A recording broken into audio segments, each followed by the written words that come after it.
Hey guys, welcome back to my channel. Panorama here again with another do-it-yourself install video. Today I'll be focusing on my tail lights. You can see right behind me the Tacoma. I'll be swapping out the OEM factory tail lights with Unique Style Racing's very own tail lights. Now these things are much sleeker than what the factory provides. There's a lot of black inserts to kind of get rid of all that red that you see inside. Reverse light stays the same. It's just a sleeker look overall. Now this is not an upgrade as of light performance.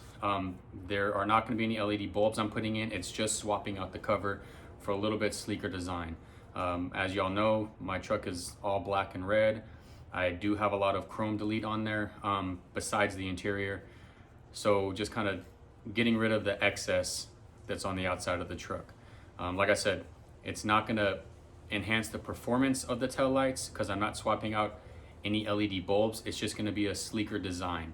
Unique Style Racing has awesome custom tail lights as well as headlights and side view mirror blacked out lights. But yeah, we'll jump into it. Shouldn't be a very hard install. It's going to be swapping them out, just a couple bolts removed, taking out the original light bulbs and then inserting them into Unique Style Racing's tail lights, and that's it.